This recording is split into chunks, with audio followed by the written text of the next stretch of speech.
At the Sleep for Life Center in New Jersey. Thanks for joining us. Oh, my pleasure, Mehmet. So you deal with patients all the time who have insomnia, and a lot of them don't realize hormones are involved. Is that commonplace? That's really common, Mehmet. Most don't know that there is a biological basis for insomnia, and just being female is a risk factor for insomnia. The menstrual cycle, menopause, all complicate the normal sleep patterns. And unfortunately, as we age, there's changes in hormones that cause sleep problems. So we did a little quiz with you guys. We asked the women a simple set of questions. The first question was, most days do you feel tired or foggy? And again, if you're at home, write down the answer. Among our studio audience, 49% of you have those problems. Almost half of you have periods when you feel tired and foggy. That blew my mind. Okay. Second question, do you experience frequent mood swings? I'm looking at you all now. A lot of nervous faces out there. 43% of you say that describes you. 43%. Can you imagine that? Probably something you never thought was associated with insomnia, but appears to be actually. And finally, the third question, do you snore loudly, have pauses in breathing, or wake up gasping? Now, most folks don't think that's hormonal, but it can be. And 27% of you have that problem. These are big numbers. These explain a lot of the insomnia that we face in this country. So if you said yes to any of those questions, your sleep problems could be tied to the stages of the hormonal cycle. It's not just that we'll get one hormone off, it's that complex combination that throws us off. The first stage, when we see these problems, is perimenopause. That's the time before, obviously, menopause kicks in. It occurs anywhere between ages of 40 and 55.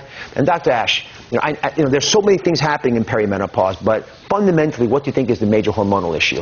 Well, melatonin, Mehmet. Melatonin works with our internal body clock to actually help us fall asleep at night.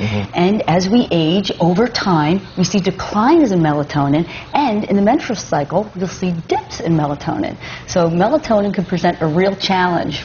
I never knew that. Yeah. I thought it was all about estrogen and progesterone. All right, we've got a real quick way to understand this, and Doris is going to join us. Come on up, Dr. Ash.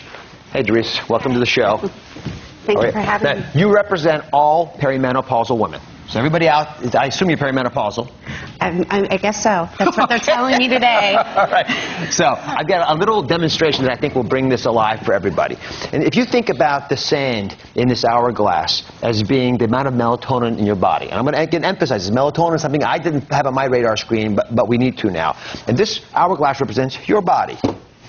And as you age, slowly but surely, the melatonin levels drop in your body. And as they ebb away, that affects profoundly how your body responds to the impulse to sleep. Dr. Ash, if you've got a problem with the levels of melatonin in your body, what's a practical thing someone can do? Well, the first step is create a healthy routine that includes melatonin-rich foods. There's also melatonin supplements out there that could help people to fall asleep at night, and you want to use it in the correct way. Usually you don't need any more than 0.5 milligrams, and you want to take it about 2.5 hours before your desired bedtime. You don't want to take it 30 minutes before and think you're going to fall asleep. It's called the dark hormone, so it helps you to fall asleep. Think of it like a blind coming down your eyes, shutting out the sun or the effects of the alerting hormones that are there during the day. So timing is everything when it comes to melatonin. 2 hours before bedtime. Got it. Thank you very much. Thank you very much.